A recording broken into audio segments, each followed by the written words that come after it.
Episode 146 of the Rise and Ground podcast. It's your boy Roderick in the building. Jakari, I'm here in the building, man. All right, man. There you go, bro. You did a good job. Yeah. You're doing good. I re-introed and then re-outroed the intro. Yeah. But it's Monday. Yeah. How you feeling? Feeling good, bro. I had a great weekend. Kicked it with my frat this weekend. But just in good spirits, man. I'm feeling good. How you feeling? I had an amazing weekend. I'm not gonna lie to you. I relaxed. Went to a birthday party. Good food, good company, shit like that. Went to Taste Addison on Saturday. Sunday, just did some relaxing, pod shit. Yeah. NBA Finals shit. Yeah. I'm here, man. I feel great. I was gonna say, I can feel it, bro. I can feel your energy. I'm rejuvenated. Yeah. Dang, I'm touching the mic like I shouldn't be. Making noise and shit. Yeah. But nah, bro. One thing, like you said, I got some great sleep this week. Man, I got some good fucking sleep, man. Bro, man, getting good sleep, man. That shit different, man. It's nothing like a good night's rest, I swear. And these last few months, we've been on the fucking go. Exactly, that's my point, bro. Like the last few months, the last few weeks, nigga really ain't been sleeping good. It's crazy. I have a great mood. I'm positive. I think I'll actually say I moved up on the mental health scale. I'm at probably like a 9. Okay. But I don't get anywhere. I don't get anything more than 5 hours of sleep at most a day. Like I probably get 4.5 hours of sleep every night.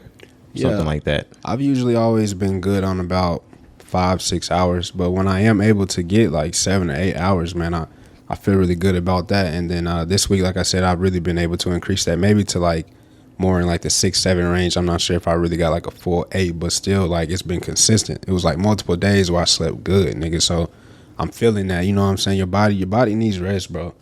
It does. So, sometimes when you be going hard, you do have to make time for rest type shit. But I feel good, man. Feel good.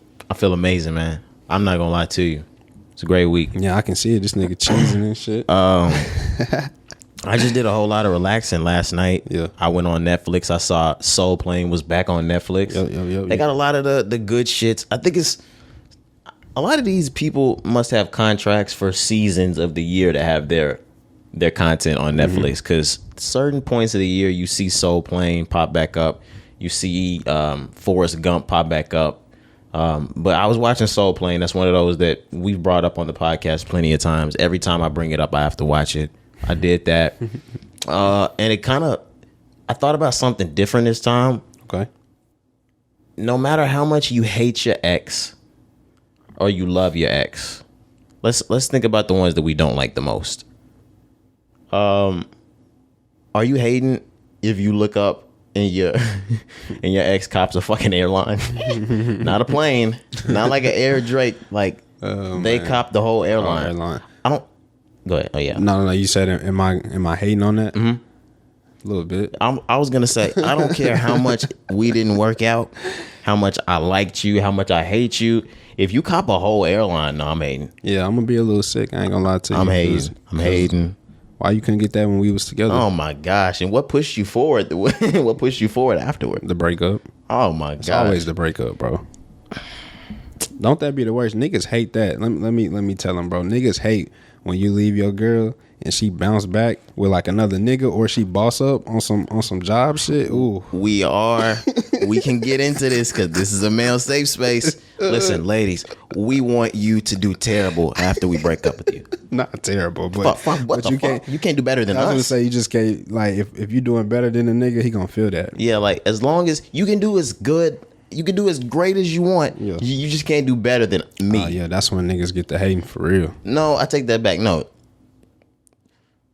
Some you can't do better than me. What you mean? But like some of them also like, no, I don't want to see you thrive. I'd rather see you in the gutter. You don't have some exes that like, I don't even want you to win. That's crazy. I'm sorry. I don't not want anybody to win except for them. No, yeah. At one point, I real life used to think like that. Like when I was younger, you should lose. Nah, for real. immature me, like nigga teenager me type shit, the first couple years in college, absolutely. Okay. Absolutely. I'm not above it.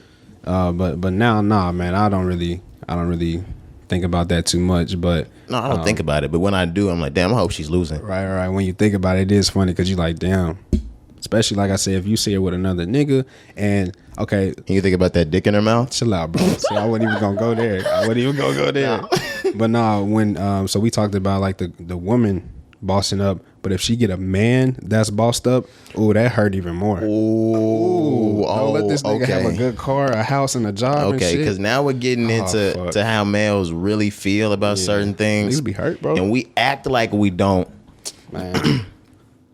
Oh, that nigga better not be up. You can, and men will know if he's a better man than you are. Like you can look at a nigga. Yeah, like I can see somebody like, oh shit, he's better. Like fuck.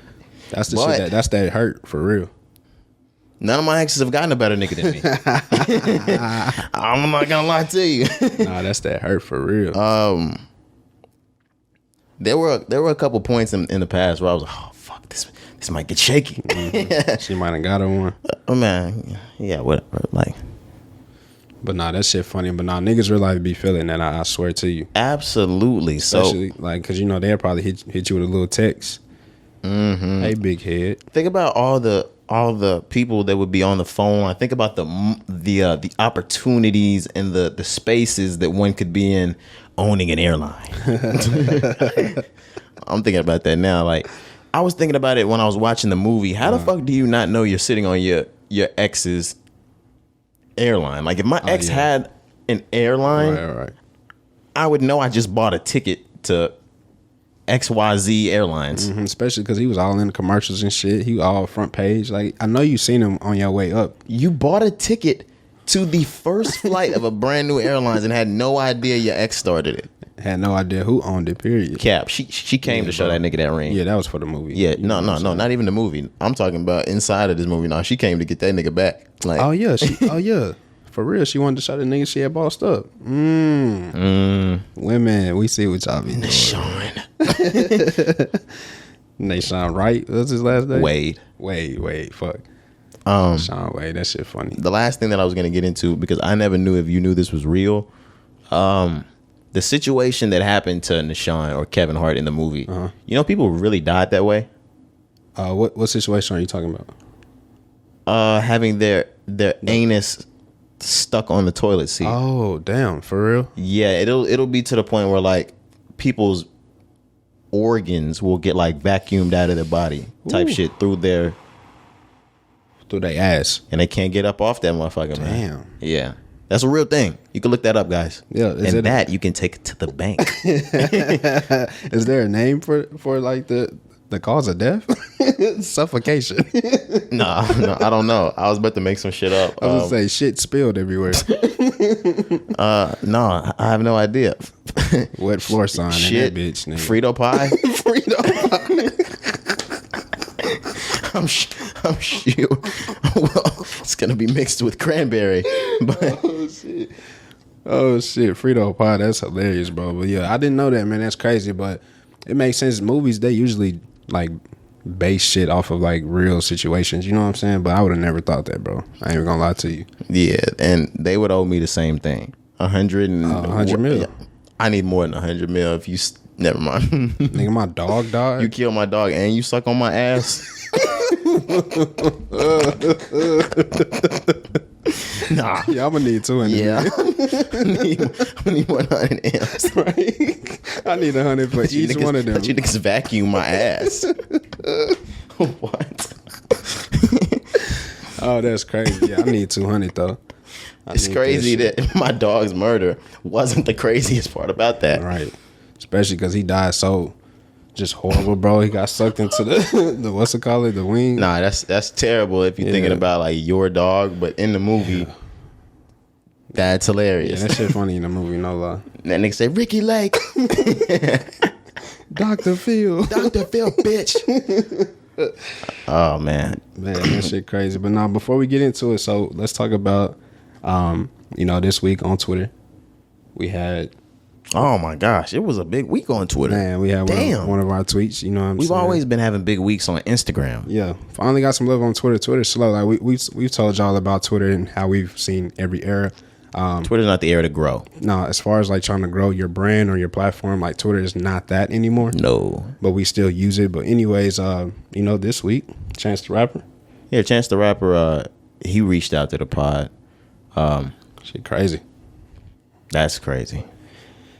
Yeah, man. So like, it's crazy because we've been and through that, Missy Elliott tapped in. Yeah, Missy Elliott as well. But we've been talking about Chance, so much because he got an album coming. Yeah, a little promo run and all that. Love the Chance. Yeah, but we talked about his video a couple episodes ago for about a bar about a bar. Bar about a bar. He teased the next video. Inside of it, at the end of his video, he teased the preview to his newest track, new song called Highs and Lows. Yep. We know that now. He promoted the fucking video on our tweet. You know what I'm saying? Rise and Grind. We are now a part of the Chance Rapper's album rollout. Oh yeah, we're a part of it, man.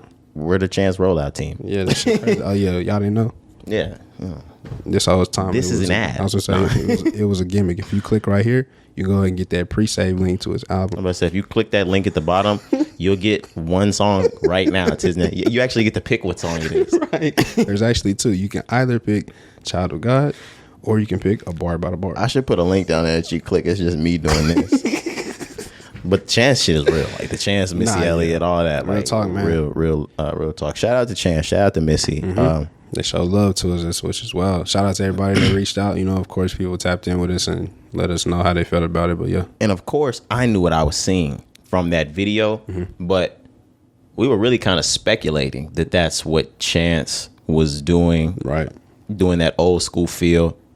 He kind of tapped in on the pod and reassured us, yeah, that is what's going on. Exactly what he was talking about. And matter of yeah. fact, here's another video. Yep. So, like we've told y'all before, we know what the hell we be talking about. He said he got that shit from Missy Elliott. Mm-hmm. Like I said, that's a 2000s thing. It was definitely a Missy Elliott thing that went down back then. Yeah. Missy Elliott tapped in. She, I think it was a retweet and a like or one of the two between that. And then she reached out and she said, some praise towards Chance. Yeah. But yeah, it was just crazy. Like you said, because when you mentioned it, we didn't say like one artist in particular. So for Chance to throw Missy Elliott in there to say like, yeah, she was really the reason, the inspiration behind it, and then to have her tap in as well on the same tweet, bro, it was crazy. Like that moment, like I was telling you in pre-production, my phone was just sitting down and it lit up, and it was like at Chance the Rapper. I'm like, what, nigga? Yeah, I didn't. Yeah, that shit was cool. I told you I scrolled past it because I usually your timeline. If you have a timeline, and like we said on Twitter, it's not a whole lot of traffic that comes through Twitter. On the timeline, we don't follow anybody but me, you, and Podbean. Shout out Podbean. But when that timeline's slow, they usually just promote other people that you might want to follow. Right. So when I saw it come through, I really just thought they were promoting a Chance tweet, and that one of our posts just happened to be right under it. And then I realized that shit was a little too close. It's a little too close together. Yeah, man. But yeah, man, just shout out for that. You know what I'm saying? Shout out Chance. It's love. Yeah, no cap. Love, man. Yeah. Yep. But yeah, listeners, wherever you tapping in from, go ahead and let them know. I know. Yeah, man, I do this every single time. To the listenership, if you listen on Apple, Spotify, Amazon, Deezer, Stitcher, Pandora, Google, the viewership, YouTube, Instagram, Twitter, Facebook. Yes, sir. Where else we at? TikTok. Everywhere. Right.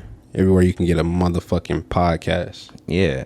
And hopefully, well, not hopefully, we're going to get more to you soon. Yes, we're getting a lot more to you soon. Just stay tuned, man. Stay tuned. We keep saying that. Right. We're getting a lot more to you soon. Stay tuned, man. If you've been rocking with us since day one, thank you. I appreciate you. If you're new, thank you. I appreciate you. If this is your first time, hopefully you come back. If this is your last time, eat my dick. That's a new one. I was waiting. I was like, what are you going to say this time? I'm trying to figure out what to say. Yeah. Yeah. Fuck you. It's all good. Respectfully. Yes, sir. But now we can get into it, man. All right, man. Let's get into this. want to start with the last week's? Yeah, let's do that. All right, Kendrick Lamar. We're still on Kendrick Lamar's Mr. Morale and the Big Steppers. Jeez. Are you still listening heavily to Mr. Morale and the Big Steppers? Not heavily, not as much as like every day, but yes, I'm still playing it. It's definitely still in my rotation. It's still in my... I hear at least one song from Mr. Morale and the Big Steppers every day. Right. So what I'm doing now, I'm just really picking songs. Like for the first 3 weeks, it was always track 1 all the way to the end. Yes. You know what I'm saying? Now I'm really just picking songs that I like, just going back and forth. And then after a while, I'm going to go back to it as well and still listen to it the same way. But there's been some new music that's come out, obviously, since we're going to get to that. But yeah, that's kind of just what I've been doing with Kendrick. Die Hard, Savior, Mirror, Auntie's Diaries, Mr. Morale. That's what I've been spinning. That's your 5. Was that 5 that I just ran off? That was 5. Yeah. That's the ones that I've been spinning. Yeah, that's a tough 5. Definitely, count me out still for me. Die Hard, like I told you. Mm-hmm. Father Time, I'm probably gonna always play that when I go to it. Rich Spirit. Love all these songs. Yeah, Savior. So yeah, a bunch of the same, but he's gone gold. Yeah, is what we came in here to talk about. I'm sorry, we kind of got so far into the album we started reviewing again. I'm not trying to cut you off at all. No. I was really about to get to that as well. So yeah, now how many was it been? 3 weeks? 4 weeks almost? It's been almost 4 weeks. I think it's been 4 weeks. This Friday will be the 4th week. Right. And he's gold already. Yep, 500,000. We expected that though. I knew this was gonna happen this quick. I expect this to be platinum very soon. Mm-hmm. I really expected it. We expected it to happen actually faster than it did. We expected this to be gold by like the 2nd week. Yeah. But of course, we talked about what happened with all the sales and all that. But well deserved, man. Like I said, I think a lot of people are still listening to this, still having to digest it because there's just so much, compacted into these 19, 18 tracks, man. It's 5 years worth of just shit that Kendrick's been dealing with. So I think the numbers are going to just continue to increase. And I feel like this was really just Kendrick getting some music out to us. Kendrick popped out for the week of the album release, and he is gone again. Oh, yeah. Like, until that tour starts and you see him on tour, Kendrick is gone again. Mm-hmm. Yeah, he gonna fuck that tour up, though. Yeah. Did we know who he's going with? Like, who's going with him? So Baby Keem, and then the other artist that's signed with them as well. On PG Lang has another artist. Mm-hmm. Oh, it's an R&B artist, right? Isn't it a female, a lady? I don't know if it's a female or a male, but it's the one that's on the Mr. Morale, the one that's featured on there. That person, Tana Leon. Okay, what song was it? Mr. Morale. Okay, well, the person that's on Mr. Morale with Kendrick. Like, I know now you probably can't like hear it. But yeah, now it's slipping my mind. When you go back to it, you would know. But that person, so Tana Leon, Kendrick, and Baby Keem. Okay. Yeah, it's nice, bro. I want to see Keem. I would love to see Baby Keem in concert. And like I said, Kendrick, his first tour since Damn, bro, Kendrick is going to go absolutely nuts. So, yo, shout out to that. I think it starts July, I want to say. I have no idea when the tour starts. Yeah, I believe it starts in July, but... Do you plan on going to it? I was hoping so. Have tickets already gone on sale? Yeah, they're sold out then. They're not sold out. It just ain't the seats that I would prefer. Oh, you sitting in the nosebleeds? Not nosebleeds, but you just higher than I would like, really. But maybe they still open up some, because I think in Dallas it's not till July. I don't know when it starts, but he won't be in Dallas until July. Do you know what venue he's playing in Dallas? The AAC, I believe. Okay, I don't know. Yeah, this is Kendrick. What am I expecting? You either playing this or you playing Verizon. Mm-hmm.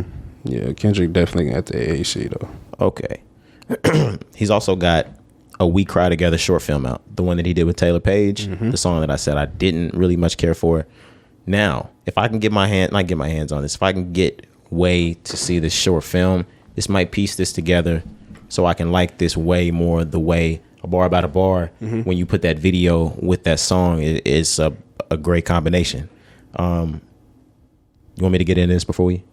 I have an article. Film? Yeah, go ahead. So Kendrick Lamar, the screening of his We Cry Together short film, it was exclusively in an LA theater. The Taylor Page assisted track informs listeners that this is what the world sounds like before launching into an okay. I hate the TDE, like Grand Hustle, TI, like big words. Like, let's get the fuck to expeditiously. it. Yeah, come on now. All right, let's see it. The film, billed as a performance from Taylor Page and Kendrick Lamar, We Cry Together, presented by PG Lang, will run for a limited time at LA, blah, blah, blah, blah, blah. I was really looking for more information on what this was going to entail, but they really just told me to eat shit. Yeah, I don't think they really know because you said it was private. Yeah. Yeah, but I did see Taylor Page, so I'm glad you mentioned that because I know a lot of listeners don't know that that's still to this day. They may have figured it out now, but that's Taylor Page. That's the actress. You know, she's probably in some shows that you watch, some movies that you like. But I like how Kendrick brought her to the song because I feel like she gave it a whole nother dynamic in my opinion. Now, that song as well, first time listening to the album, I play it, but that's a song that I really skip when I go back and listen to the album because you can only listen to that in a certain type of like mindset. That was an immediate skip for me. I've heard Lost Ones by J. Cole 1,000,000 times already. I don't need to hear that song again. I feel like that's a different story than Lost Ones though. It's it's a different story. We've got the same type of thing going on. Okay. You know what I mean? I understand. As a music fan, as you sitting here talking to me about music, when I say those songs are the same, you get what I mean when I say they're the same. We've heard that song 1,000,000 times. Yeah, I understand. But Taylor Page, she posted a picture on Instagram. I don't know if this was in due to the short film. I actually thought there was a music video that was going to come out. I'm not familiar with Taylor Page. Really? I'm going to pull up a picture. If you see her face, you may know her, but she posted a picture of her and Kendrick. They were like in a kitchen. I thought it was a set for the music video that's set to come, but I expect the film to kind of be on some kind of tell a story like Baby Boy, kind of, you know, the fighting scenes. Okay. That's what it's based how it off. Wrapped up at the end. And then also from Poetic Justice. I was gonna say that's what that's what it reminded me of the most. Yeah, me Poetic too. Justice. Me too. And just that part at the end was really the Baby Boy, like I said. Fuck you. Yeah. So I believe the short film maybe kind of, you know, details that or coincides that maybe. I don't know, but it would be interesting to see. I hope we get to have eyes on that eventually. I hope so too. Well, sooner or later, you know, someone's gonna get their hands to repost that. Yeah, hopefully.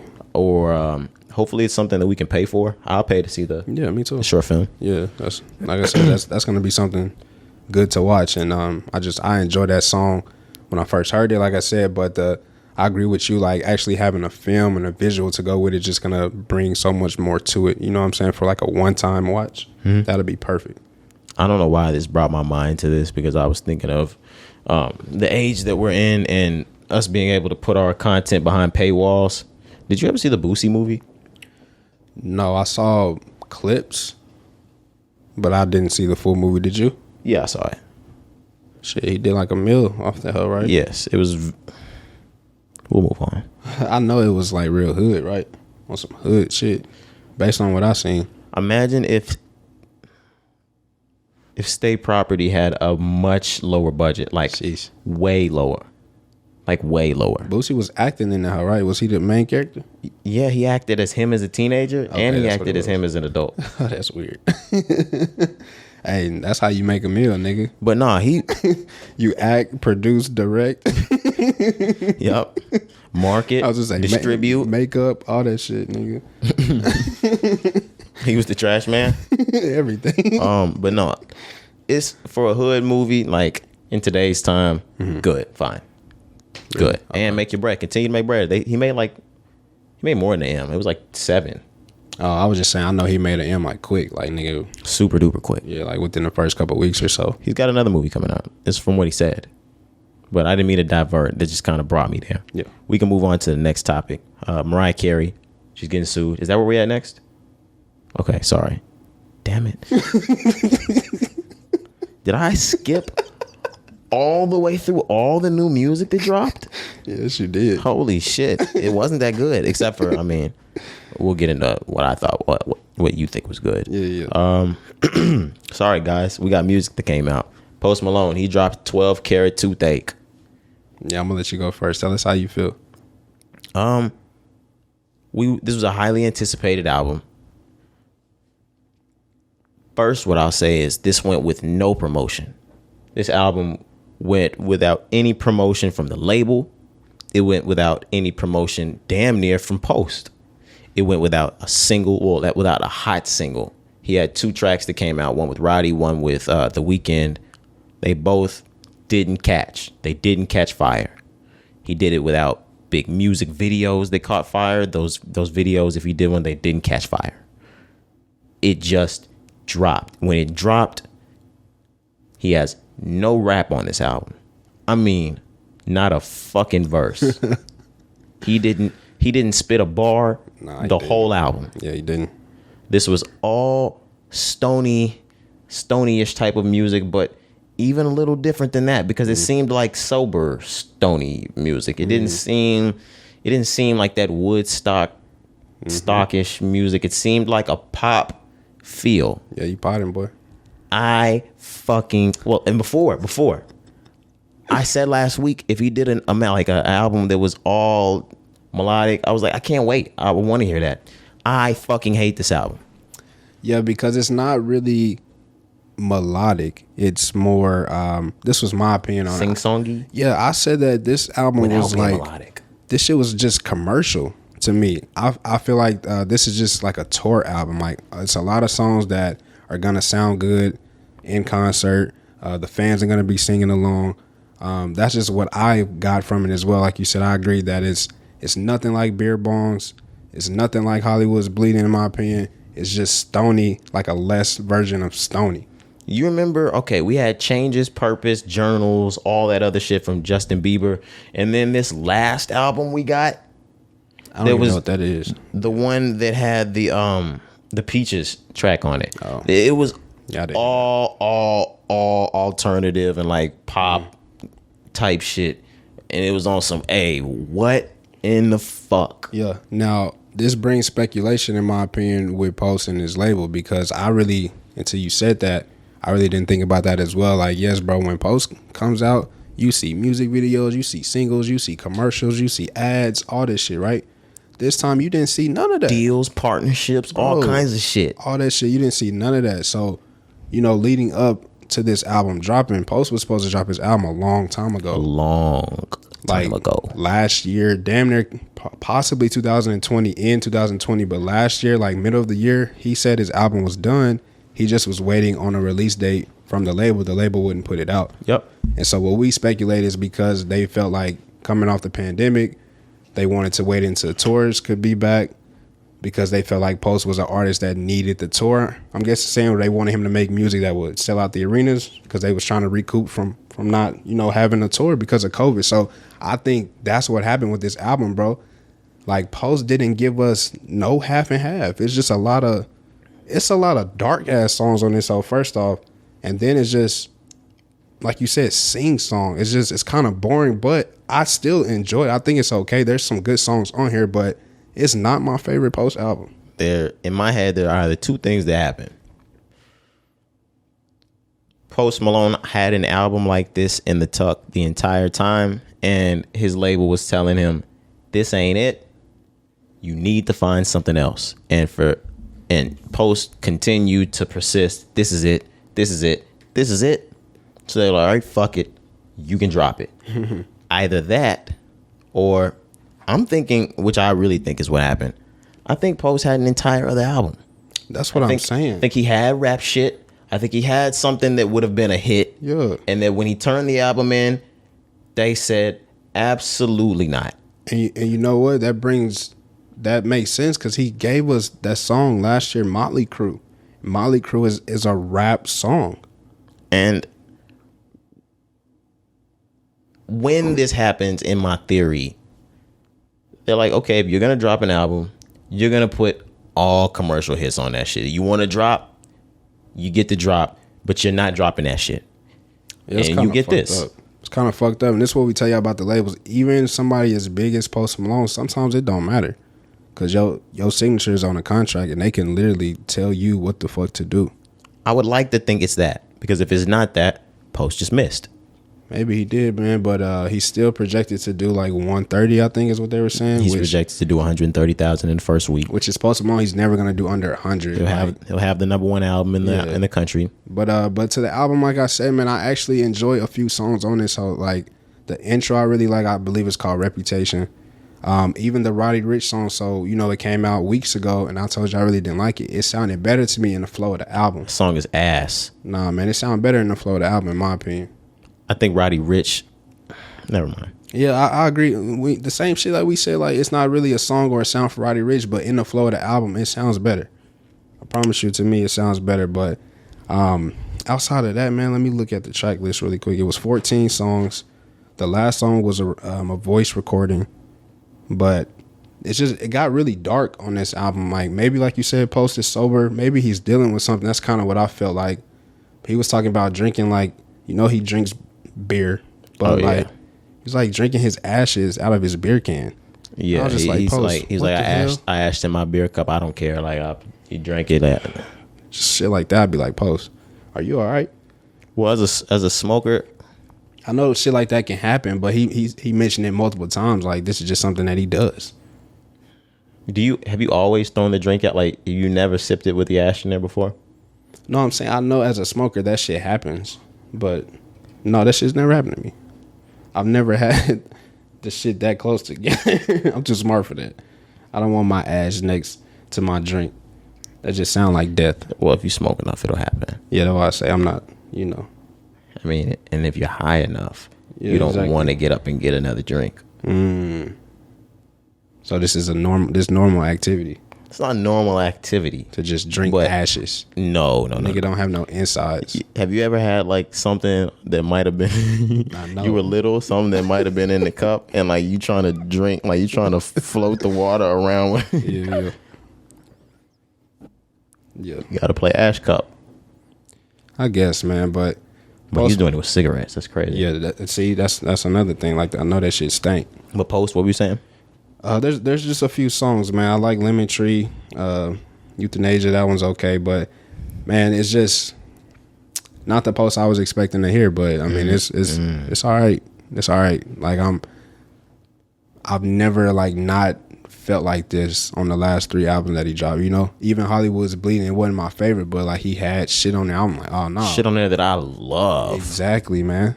And then Beer Bongs was every song, Stoney every song. So this really is disappointing, but we'll see. Maybe it'll grow. No, maybe it'll grow on me a little bit, but I actually liked it. You said you didn't like it at all. This is the one thing that I'm gonna say that I didn't like it this much, and I might try one more, but I didn't like this album so much that I'm not even gonna play it anymore for it to grow on me. I'm not playing this anymore. You should give it one more. That's what I'm saying. I might give it one more, but if I don't like it, I'm not playing this album anymore. Yeah, trust me. I done been there with a couple of artists, so I know how you feel.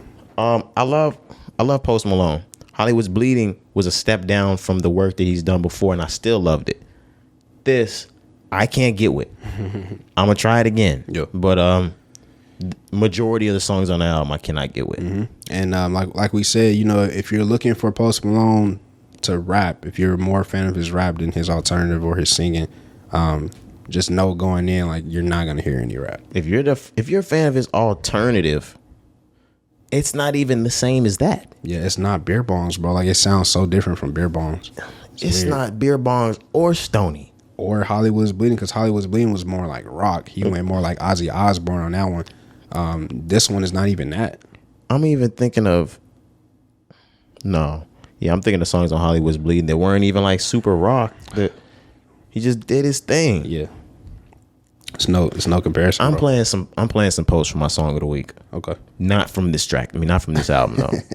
If y'all want to test it out, go listen to that new Post and let me know what you think. Yep. I'm never gonna take away from somebody's listens. Go listen and let me know what you think about it. Yep.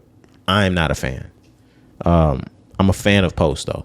A huge fan of Post. Dang, I almost skipped right in the news again. This nigga here. Vory. I know you came to talk about Vory. No, I did.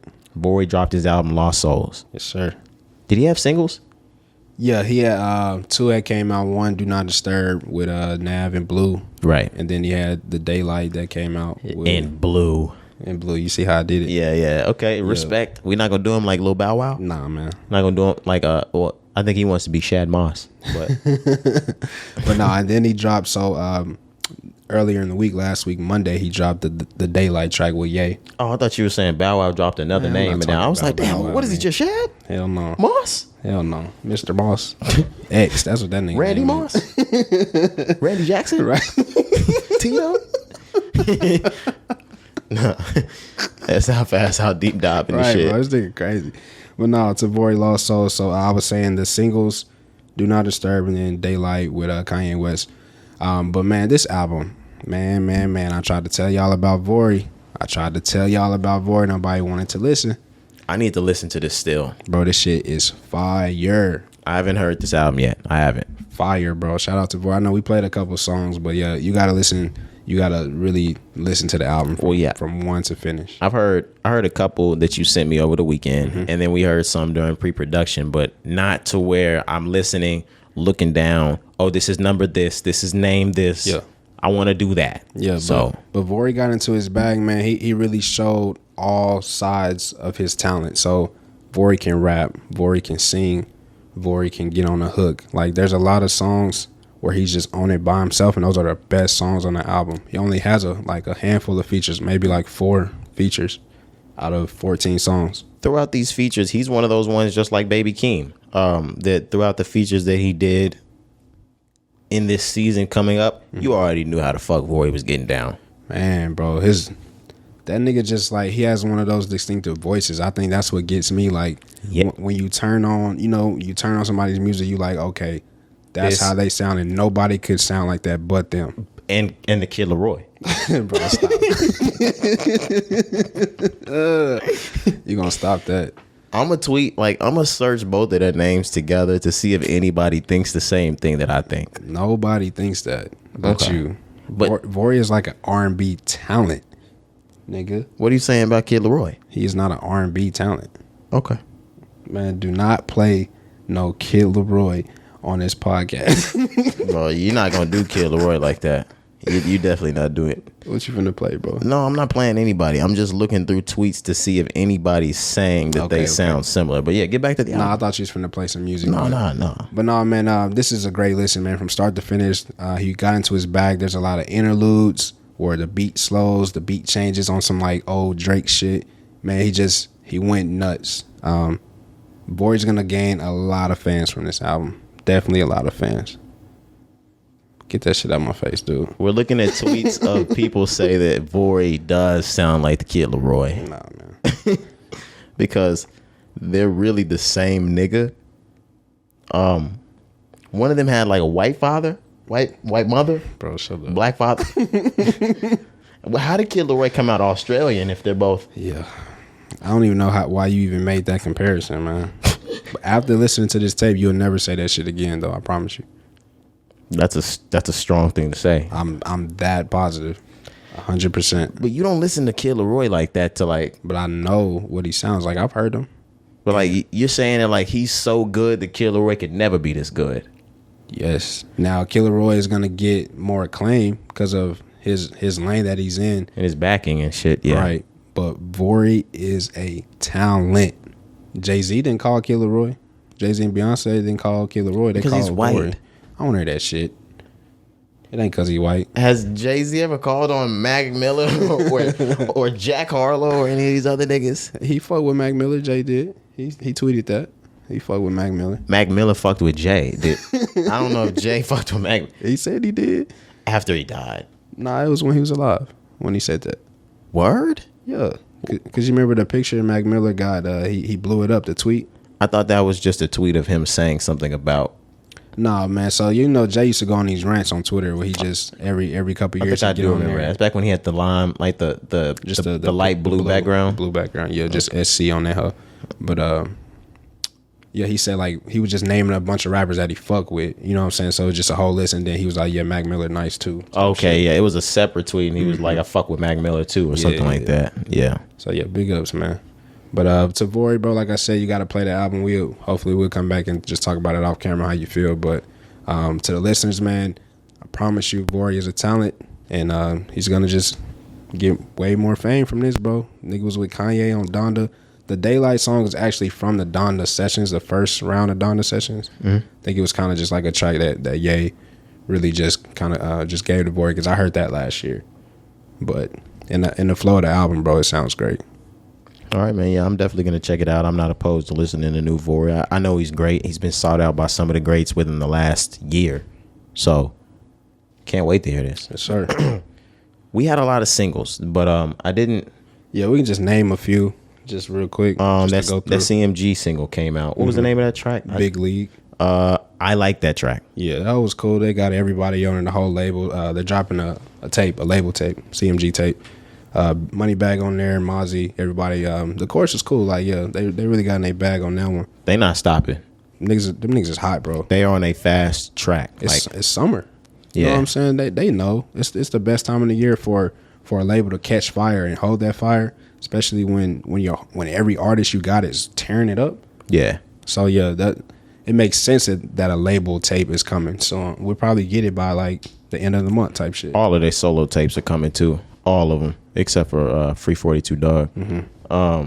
But singles. I'm trying to think of other singles that dropped. Another one we listened to Polo G. Polo G Complications, is that what it's called? Distraction, something like that. Yeah.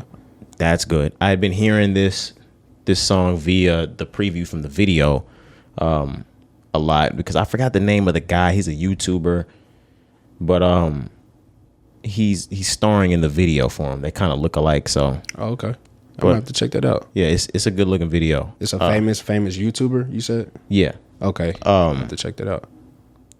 He has this verse that he's been going around rapping to everybody, and it's something about it, like in the verse, this is my first time rapping this. You've probably seen him, like, bro. I have to. But it's a good video. Like, well, from what I've seen of the previews, like, it's great quality. Okay. And the song is good. The song was hot, yeah, bro. Yeah. We played that. That song was hot.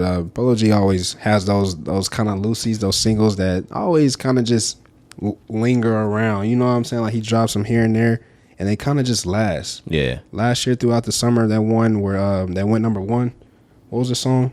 That damn, bro. Rap Star. Yeah, so one like that where it lingers and it just carries the summer type shit. I feel like Polo G is probably about to do that again. He usually does that in my opinion. He just drops these songs and they kind of just last, I want that for him. I like Polo G. I want him to be one of the really, really, really big ones. Yeah. I think he can, man. I think he can. He's backed by his mother. Him and his mom, they run everything, their team. She's like his manager and everything. I definitely think he can. So he's in good hands. Do you know who he's with? Who's he signed to? That I'm not 100% sure. Columbia. Okay. So yeah, he's cool, man. I think he's found his sound in the game too. Yes. Coming off that Hall of Fame album last year, like nobody sounds like Polo G. He's what I will say is, because I'm not gonna say I was on him early or anything like that, but 2018, 19, he's always had that style. Like, for real. Yeah, like it's caught on now. Yeah. And it's like I said, it's very organic, bro. Like, he has his own like style, his own like sound of rap. Yeah. You know what I'm saying? But yeah, that song is hot, bro. Distraction, y'all should check that out. The last one that we had heard as well is YoungBoy. He dropped a track. It's called See Me Now. This is a Lucy. Yeah. It's not even gonna be on the album that's coming out in August. I like it. I don't have anything bad to say about the song. Yeah. It sounded nice as well. But I was shocked that it was just a Lucy. Why? Cause shit, why not put it on the album? You've already given us 10 songs. He makes 1 million fucking songs a day. He does nothing but record in Utah. I'm sure there's plenty of those that he's smoking weed out there. Yeah, I saw him. Bro, I forgot we seen that video last week. Oh my God. Just imagine, like, you thought that house arrest was going to suck, but they move you to a place where weed's legal. You get to spend your time just getting your mind right, smoking dope and making songs. Bro, it's almost like, and I hate to say this because I don't know his life, but it could be like one of the best things that's ever happened for bro. Type shit. My fault, man. I know this nigga fucking up. Nah, I'm playing. But looking back, man, maybe, you know, in a few years we may say like this might have been like the best thing that could have happened for YoungBoy at the time because of all of the beef shit, all these deaths and shit. It was good that he was able to go away, because think if he was still in the mix of all this, bro. Yeah, and hopefully you're right, because from what I said, it looks like he's growing up. Mm-hmm. Like, you can see it. Yeah.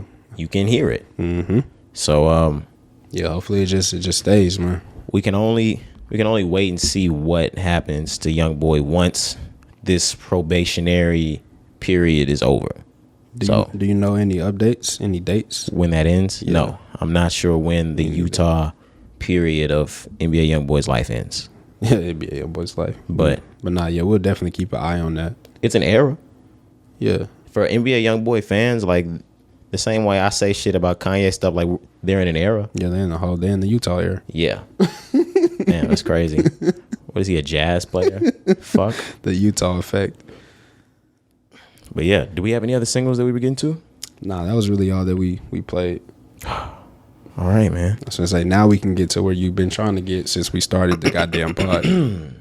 Head ass. I didn't really want to have to come in here and get straight to this, but we knew this was gonna happen. Young Thug's court date came up last week. I think that was Thursday. He was denied bond. The judge cites potential danger to the community and witnesses. I'm going to just read some stuff. This is from Pitchfork. On May 9th, Young Thug was arrested on charges, yada, yada, yada. Let's see. He was denied bail on Thursday, claiming that he was a potential danger. They said there's been significant proffers about Mr. Williams being a danger to the community. This was the judge's quotes. In particular, the state's proffers that they have taken proffers from other gang members. This is where everybody's saying that there's talking, informing, snitching, things like that going on. But he said in particular there's the state's proffers that they have taken proffers from other gang members, people who are in this particular indictment and others who are not in this indictment, that he is the leader of the gang, he is dangerous, and if he crosses them, he'll kill them or their families. God damn, it's a lot of snitching going on. Sheesh. But yeah, the judge said that, you know, to add on to that, they also said that they believe he's a flight risk. So that's another reason why he was denied bail. But I mean, we could have saw this coming when they denied Gunna. Yeah, we knew this wasn't happening. You knew they wasn't gonna let Thug out, but man, it's just crazy. Once again, the DA also said that Young Thug himself, or just YSL, they're responsible for 80% of the crime in that area, in that county of Georgia. So, bro, they really trying to stick it to these niggas, bro. Yeah, and the way they're handing this shit down, if people don't really get this, all of this stuff that happens, Young Thug doesn't have to lift a fucking finger. They're trying to kingpin him. They're trying to ghost from power him. They're trying to John Gotti him. They're trying to Larry Hoover him. Essentially, yep. Anything that happens, it doesn't matter if he lifted a finger. If any of these guys go down, if all this gets wrapped up, 80% of the entire community's crime was supposedly from this crew, YSL, yep. And they're saying he's the leader. So yeah, it's bad, man. It's bad. So like you said, like Young Thug at this point there's nothing else that he can do himself. Everything is just now what everybody else is saying, what everybody else has done. Like if there's a crime committed still in the area, they can say Young Thug gave that order type shit. You know, it's just there's so many loopholes and so many things that they can say, but it's not looking good for YSL, man. It's whew. Side note, what I will say, court hearings and lawyer words can be very misleading. They can be very choppy. Everybody's been saying a lot of stuff about the Yak Gotti situation. The only thing that I'll say in that is pleading guilty is not snitching. Now, I don't know about who else did what inside of where. Pleading guilty and then lawyers or prosecutors bringing back the paperwork from your guilty plea and using that and saying these were your words from your guilty plea, that's not snitching. Yeah. It's not snitching. Yeah, you got to really like read into the fine print and the details, like you said, because headlines are usually misleading. They're making some niggas out here look like snitches that are not. If I had a gun charge and I took, like, say it wasn't even my gun, but I took the rap for the gun and I went to jail for it, and I said, hey, yes, I agreed, this was my gun, I had it in the car that night, yada yada yada. That's what I told the police, and I took the charge, and then this gun comes back in a murder, yada yada yada. And we go to saying like, oh well, Ron said that this was, or Roderick said the gun was da. I wasn't doing talking. That was my guilty plea. Right. I didn't snitch. Mm-hmm. Yeah. I'm glad you broke that down, because it's dangerous right now for niggas to be throwing around that snitch tag. Ever since since 6ix9ine. I'm saying just in Atlanta, period. You know what I'm saying? But yeah, just in general, like correct. But I mean, ever since that entire situation, even before then, snitch is not a word you throw around like in this community lightly. You don't. That's not a word to play around with. Exactly. With anybody. Street, not whatever. Snitch is not a word to play around with. But since 2018, in that entire 6ix9ine situation, niggas have tripled down on how hard they are about snitching. Ooh-wee. Fuck no, you can't. Sorry, y'all. That was loud. Fuck no, you can't snitch. Nah, yeah, like it's dangerous, nigga. It's literally dangerous to do that shit. Niggas die. Just off of, one person saying it, and it may not even be true. Like you saying, the information they have probably not even true. But if a person of power says that person is a snitch, they can cause harm for somebody, bro. And I'm just trying to dumb this down for everybody. This is not a LA, Atlanta, Chicago. You might not know it. It's niggas dying for snitching in your city. Yeah, shit crazy. Everywhere. Yeah, bro. So, but YSL, they pulling out all the tricks that they can get out their bag. They had a young guy. He's what is he, like I don't even know what he is, but he's 15. A conglomerate of YSL. Someone that they had on stand. Okay. But anyways, he was basically saying that Thug and YSL, they were like mentors to him. He's not actually signed to the group or the label or anything, but it's great they mentored him. Right. You know what I'm saying? That's a little bro. But anyway, 15-year-old testified on, Young Thug's behalf, and he explained to him that YSL means young successful life. Really? Yes, sir. Wait, you mean YSL's meant young successful life this whole time? This entire time, bro. Oh my gosh. Why you think all these young niggas so successful? Oh my god. That's why they got rich. Gunna. Young successful life. Oh my god. Not young stoner life? Nah, bro. Young savers of the Lord. Not young savage life? Nah. Young savers of the Lord. Oh my god. It makes sense now why they're in jail on Ricos. Oh my god. Yeah, man. They trying whatever though. These niggas is pulling out all the fucking. He had that man get up there and say, "Young successful life." When in the entire existence of YSL have you ever heard anyone say YSL meant young successful life? I'm gonna go out on a limb and say never. Never for 200, Alex. Rico's for 1,000. They were like, that's correct. 1,000. Daily double. Let me get Rico's for 1,000. The fuck, bro. But nah, rest in peace, Alex. They actually showed Thug too. We got to see him behind bars for the first time during the hearing. There was a little video of him while bro was speaking. So it's kind of blurry, but he looks to be okay. But of course, you can never know what somebody is going through in a situation like this, bro. So just prayers up for him. I'm glad that you brought that up, because what do we have to say about when Gunna went? What did we have to say? Because Gunna didn't look so good. Yeah, because shit. And there were some theories. What was the theories? That he had been too long without that drink. Ooh. They said he looked sick as a motherfucker up in there. And I love Gunna. I would hope not.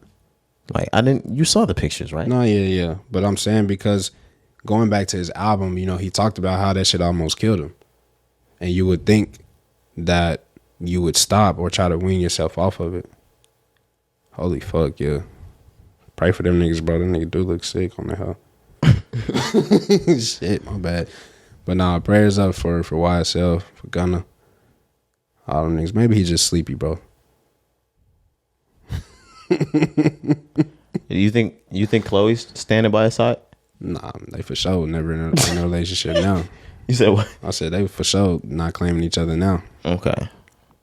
You think Hallie's glad she's stuck with DDG instead? Hell yeah, you didn't see them. You didn't see them recently. They've been posting videos singing together and shit. You seen that? Ooh, they in love. DDG was like, I almost step back and just YouTube again.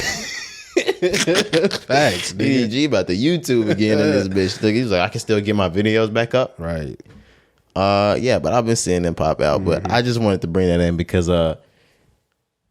you ain't seen Chloe say a fucking thing. Of course. Why not, bro? That's a man. Don't listen to what people say. They never was together. Put it out your mind. They don't know. They never was together. So yeah, she just X'd that out real quick. Okay. Real quick. She doesn't want like the felon lifestyle? Nah. That ain't for them. They came from Disney Channel, didn't they?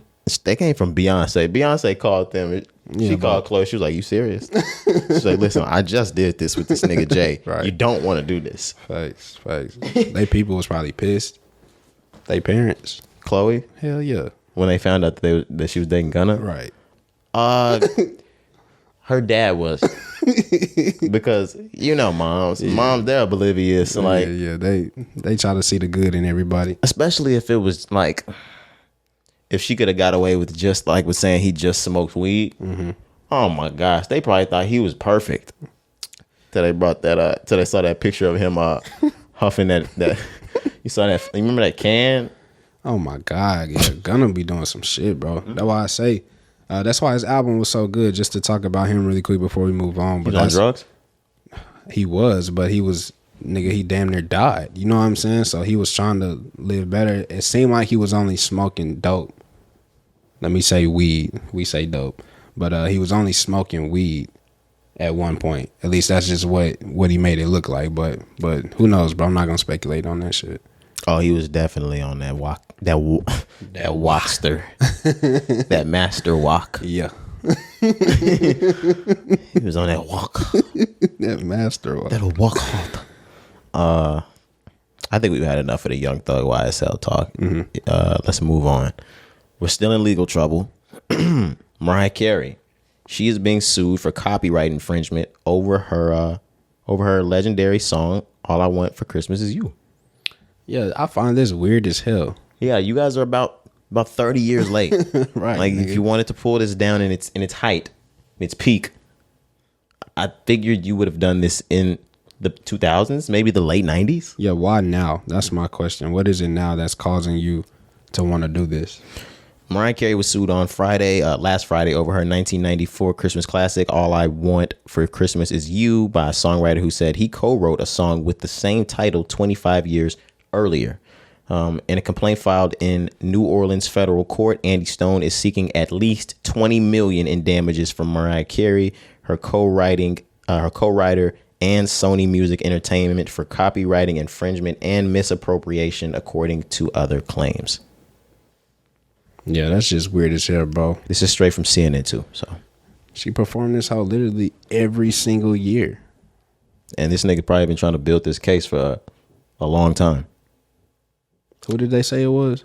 His name is Andy Stone. He is a songwriter. So he's saying she stole that bitch. Andy Stone is obviously not rich, but he wants to be after this case. Shit, he may win something. To be honest with you, I see a settlement. I smell a settlement coming. Unless they can't really. I want to know where this song is. Yeah, I'll need to hear his reference. Let's see. It's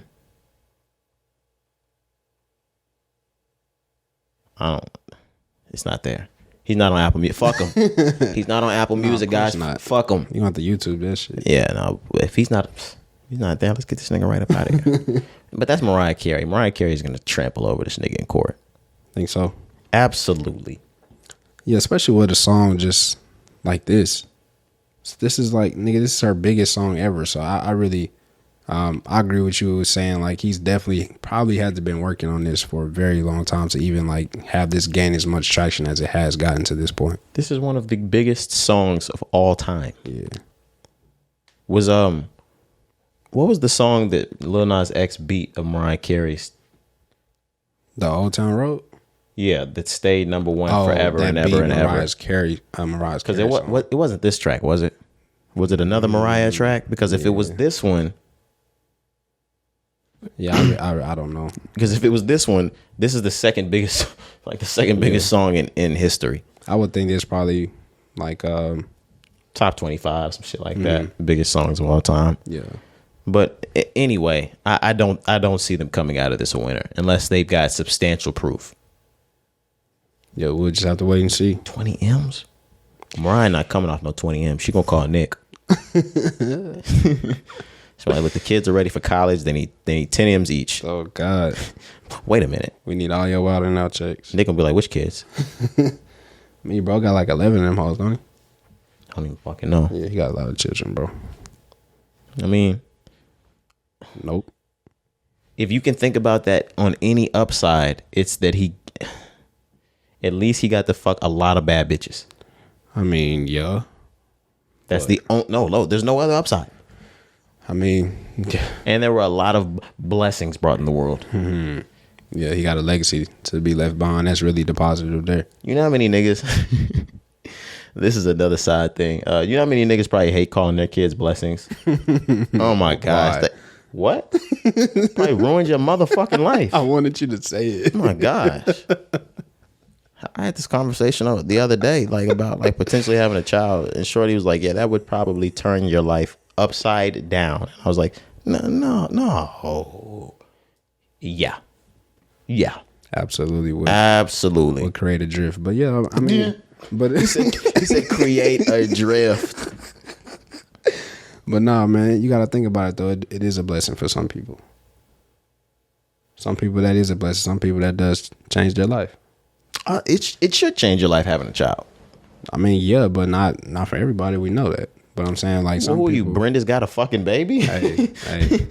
Some people though, literally that brings them out of a hole. You know, we've heard those stories where that's why they say like you saved my life or you're my blessing, because they may be down and out, and that child is like their only motivation to keep moving forward or whatever it may be. Right. Or some shit like, I was like, nigga, I hated my wife. We fucked like once every 2 months until you saved this marriage. Yeah. You saved it. Now I fuck more. We go out to events. We do dates. We vacation. Kids can be a blessing. Oh, yeah. Absolutely. You can really patch this marriage up. Yeah. Bro, okay, look, do you really believe, you see that shit in movies all the time, right? It doesn't work. Yeah, I don't think it would work. You can't have a kid and patch a marriage up. You're just going to end up with child support. Bro, like, I swear, every time, like, obviously I've never, been in that situation. But when I see it in movies, I always think about that. Think about that. Having a kid is not, that was a complete joke. This was comedy shit. Yeah. Having a kid is not going to patch up I don't even have kids, so I don't fucking know. But my assumption is having a child is only going to make problems that you were having with that person worse. Right. And that's my opinion on it as well. I feel like that would just bring more issues to light, But some people really go that route. Some women really go that route, And sometimes it works out, sometimes it doesn't. Yeah, I wouldn't do that. Do we have I'm sorry, I don't want to stay here too long. No, we can move on. We can go back to you want to go back to Atlanta? We was talking about the, them. Yes, we can go. I didn't know where you were going with this. Okay. We can go back to Atlanta. Okay. We're on a more somber tip at this point. Atlanta rapper Trouble. Man. He was shot and killed on Sunday or early Sunday morning, I believe. Mm-hmm. Yeah, so he had a concert or like a show. He performed Saturday night going into Sunday, like you said. And then, after the show, a few hours after the show, he was reported to be found in his car, shot. My goodness. Yeah, they said that he was just sitting in his car, and I think somebody lit it up. Yeah, man. That's a terrible thing. Is reminiscent of a passing of our friend that they reminded me of. Mm-hmm. Shout out Rest in peace, Roby. Yeah, man. But just a bad way. And it's just unfortunate. Once again, we tell this story, but another rapper gets slain in his hometown or home state. And it's when these things happen, man. You always wonder why, because you never know. It's like, yeah, I understand growing up, the neighborhood that these guys grew up in, there may be some beef there, some old beef or some gang related shit. But you always think like when somebody reaches like a certain point of fame that people would deem them to be untouchable. Like that's the naive thought. Obviously, street shit goes on forever, but you be thinking like some of these people should be like untouchable, bro, because of their stature and nobody's like, untouchable. It's like it don't matter, bro. They get killed in their hometown. Anybody can get touched. Yeah, real talk, man. But except for me. Okay.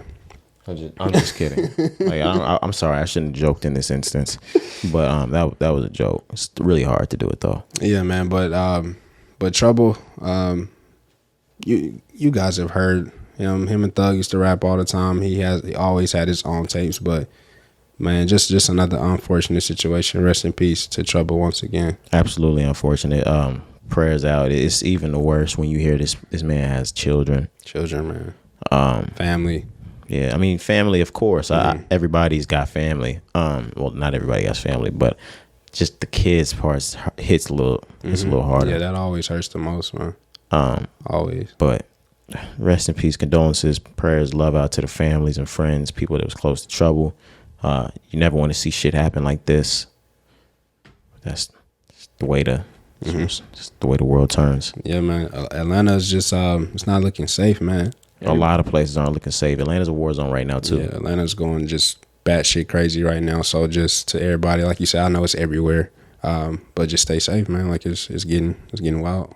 LA, Atlanta, those hot spots. Yeah, it's LA, Atlanta, New York. There's some spots in New York that like you just don't be there, unless you from there type shit. And like it gets to a certain point, like you need to be gone. Here too.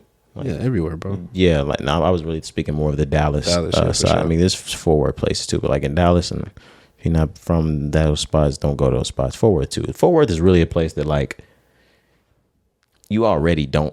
I've realized that growing up, that if you're not from Fort Worth or really don't have business in Fort Worth, you're really not here. Yeah, especially I realized that really growing up, but once we got to college and commerce, everybody thought we was just foreigners, nigga. I'm like, I'm like, damn, what the fuck? Like we right down the street. There's a lot to do in Dallas, and everybody goes different places in Dallas. But unless you have business to handle or you got people to see, friends, or you're from this area, like you really don't find yourself in Fort Worth, I guess. That's correct. If you ain't from here, man, stay out this motherfucker. Stay out that foe, man. Yeah. But still in Atlanta. Yeah, moving on. Yeah, still in Atlanta. Yeah. Still on somber. Metro Boomin. Metro Boomin's mother was reportedly killed by her husband. This is also in the more like the hours of Saturday night, Sunday morning. Boyfriend, not husband, but yeah. Okay. Well, I was reading it. It was his boyfriend. The headline I read said husband. Gotcha. Yeah. Apparently there was an incident where Metro Boomin's mother was shot and killed by her boyfriend, and after that, her boyfriend commits a murder suicide and he kills himself.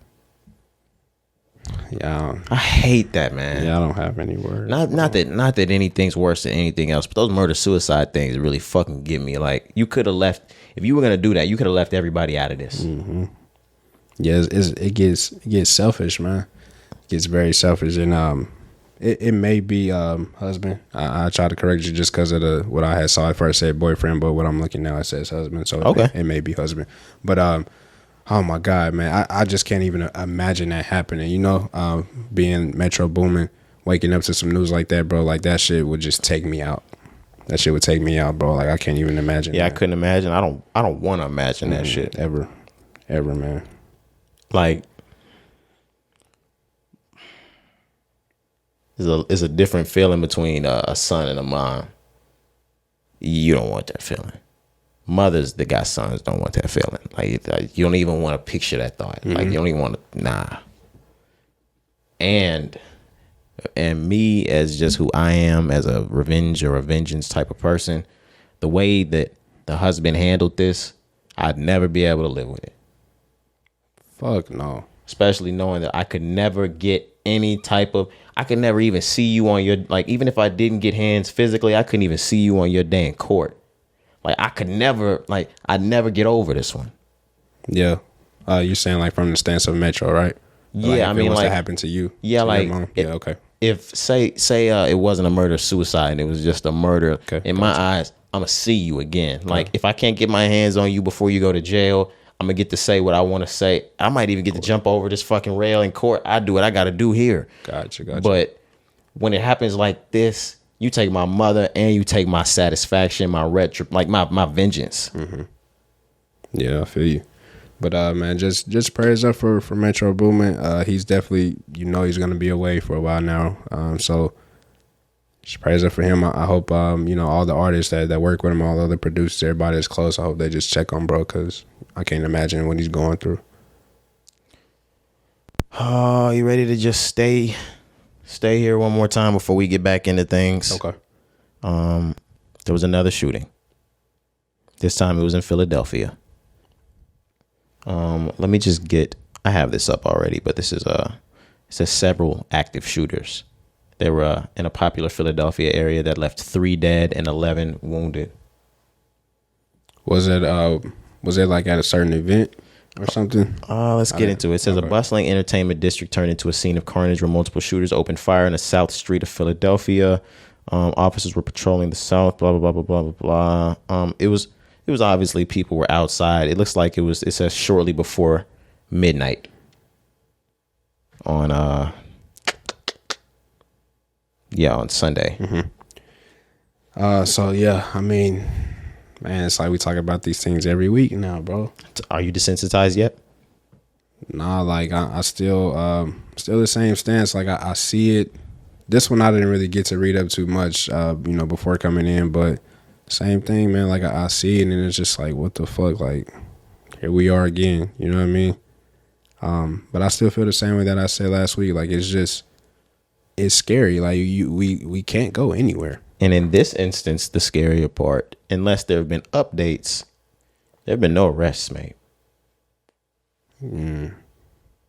So those gunmen are still out there. Mm-hmm. There's with Roderick Taylor, how many shootings have there been? 4 or 5, somewhere between 4 and 6 in the last 2 weeks. Hell yeah. We're to the point. We're past the fact point with Roderick Taylor, and we're into the conspiracy point. Okay. I don't know where I need to go with this. The studying that I need to get into this. This is 150% orchestrated at this point. You think that this is just putting a battery in the back of a new kid every week? A new one every single week? Yeah, man. I think it's just these shits are already planned. I agree with you on that. As far as who's planning it, who's to say, but we're just at a time now where it's becoming the norm. So more people are feeling like comfortable or accustomed to do this shit because it keeps happening. I'm not buying that.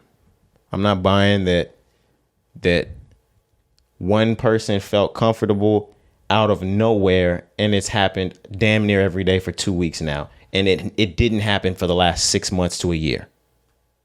One happened, and it's just a fucking avalanche right now. Just the avalanche.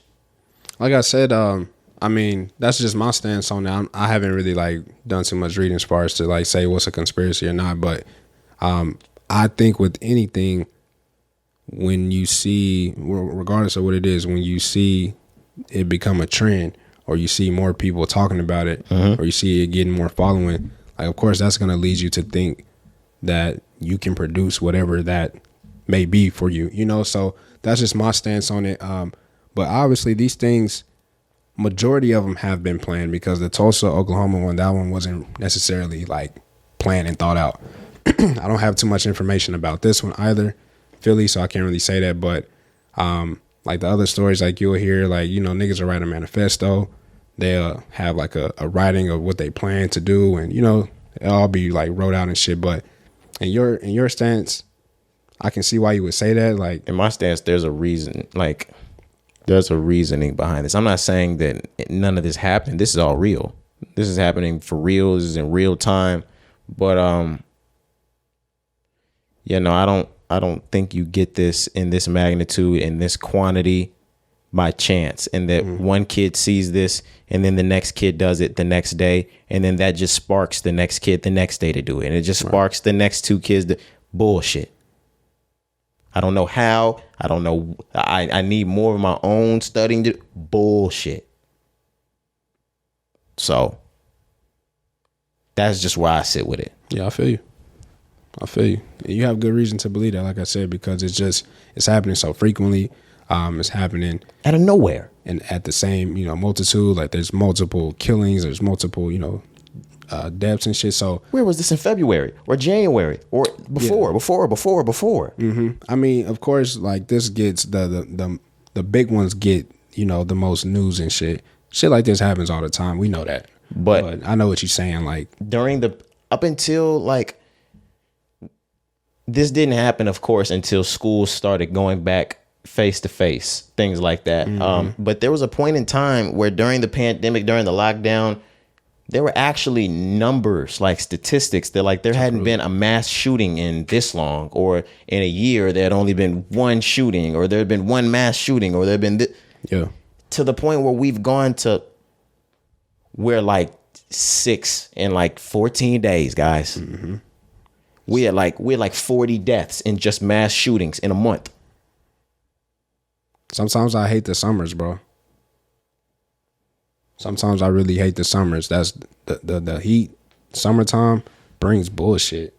You remember that 2018 or 19 spree of the killings in Deep Ellum that happened that summer? Yeah, bro. So little shit like that just be weird. It was just the stay the fuck out of Dallas summer. And boy, did we. It's a forward ass summer. Fuck Keller ass summer. A Frisco Plano ass summer. GP, all that. The fuck? We was an Arlington ass summer, nigga. Where the fuck we was at, nigga?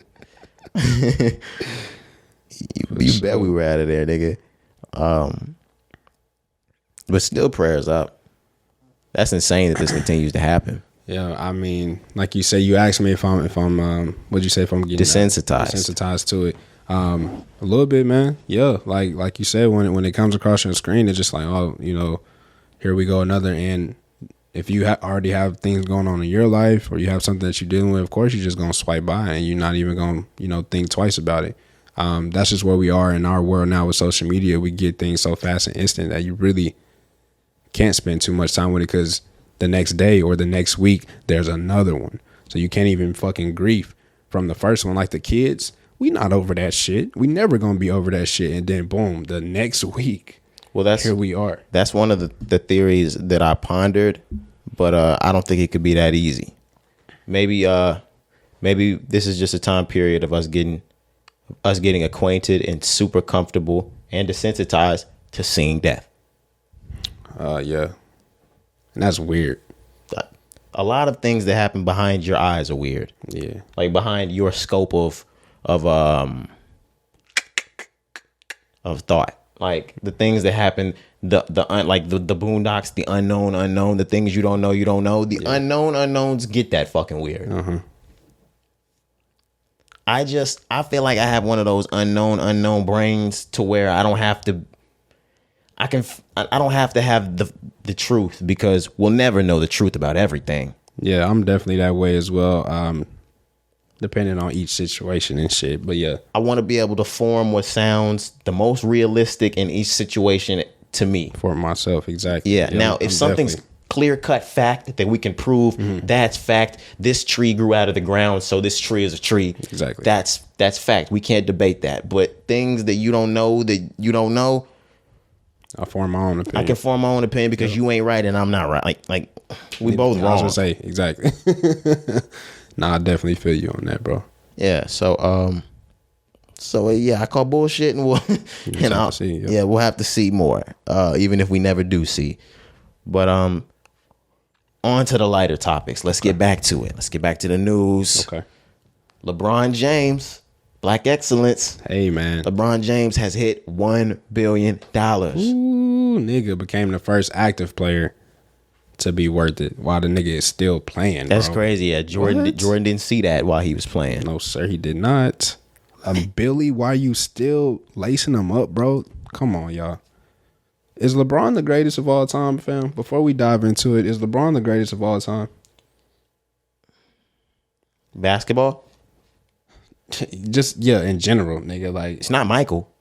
he's not Michael, bro, but like... No. I said it's. Oh, I thought you said he's not Michael. It's LeBron James. Yeah. LeBron James is the greatest fucking athlete ever, fam. Like, this nigga... Now I don't know. I see, like, Come on, look at him All overstepping. right, let's stay in basketball. Is he your number one in basketball? No, Jordan. Kobe. Oh, come on now. I knew that. But what do you rank him? But if we're gonna rank great, like all time great, and I'm not gonna name my favorite, yes, LeBron James is the greatest player of all time. I'm sorry, guys. We playing a new game, and on top of that, there was plenty of games that I can go back and rewatch and see. I didn't live the Jordan era. I watched everything from LeBron. This is the greatest player I've ever watched, like, do this shit. The greatest I've ever seen in my entire life. I didn't even like him like that growing up. You can attest to that. Like, I fucking couldn't stand LeBron. That nigga's a monster. I love LeBron now, but you just got to grow up and appreciate. Hell yeah. That nigga's a monster. That nigga is not real, fam. Yeah. Like, talk about Kobe, a different animal and the same beast. And the same beast, bro. Like, these niggas were created in fucking labs. These niggas are test tube babies. Man, for skipping real. high school. I mean, skipping college and shit. Like, what? Going straight to the league and dominating since day one. Yeah, who do you know are some other ones that just skip college and are the greatest? There's nobody. You had greats, yeah, but you didn't have the greatest. LeBron literally has defined all odds that were ever against him, bro. Yeah, LeBron's the last to skip high school and be a great. Yeah, for sure. But back to just, you know, him being worth $1 billion At 37. At 37 while he's still active, bro, it's just unheard of. Hitting $1 billion before 40 is unheard of. Fuck, this nigga is a billionaire before 40. We don't hear that. You hear going up $1 million, and we do hear how big of being a billionaire is an achievement.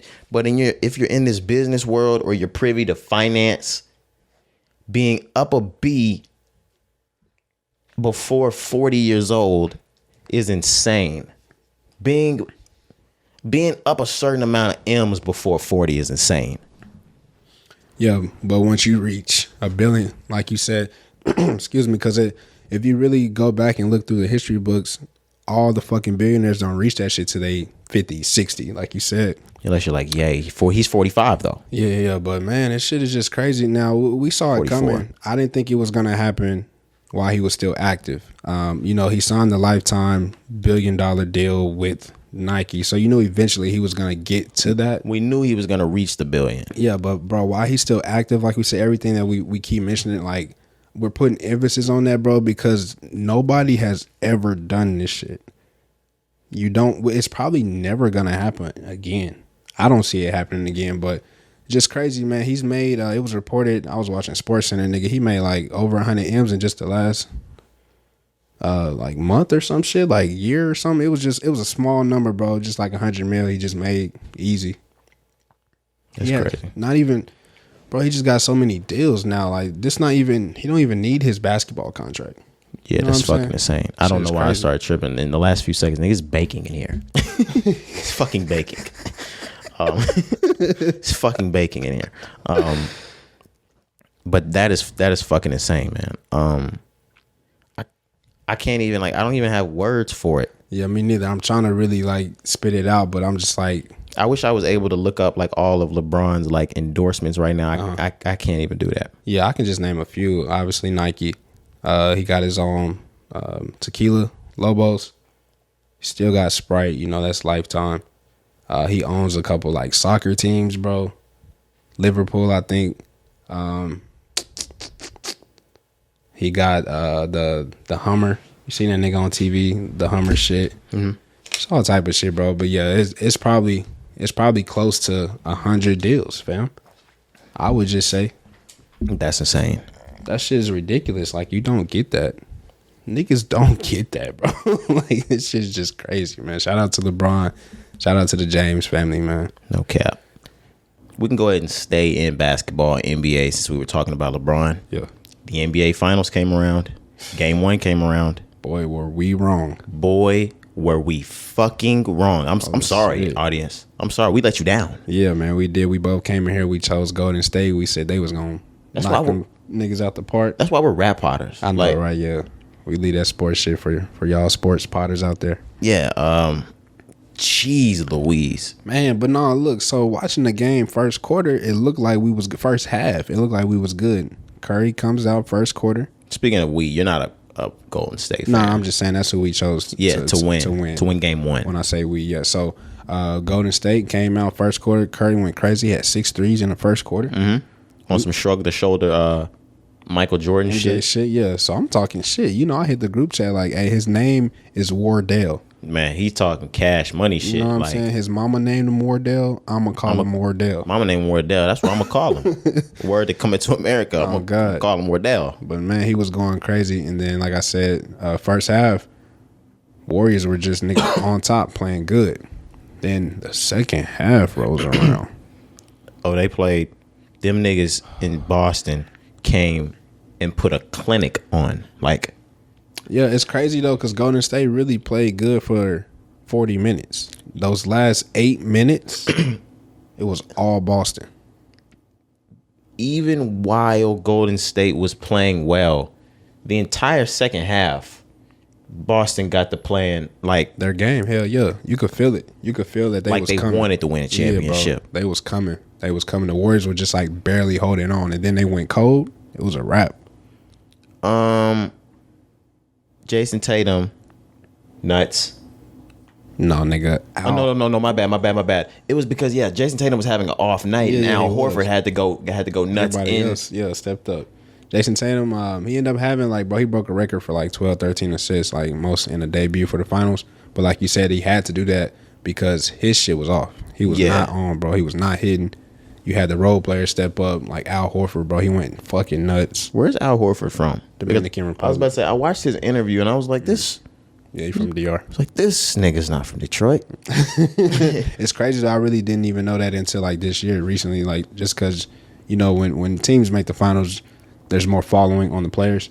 But I had no idea that he wasn't from here until this year. Yeah, I didn't know until literally we're not following Al Horford like that interview right after the fourth quarter when he was standing on the side of the court. Like, and I was like, he sounds like everything sounds perfect, but I can hear an accent. Like, and I was like, yeah.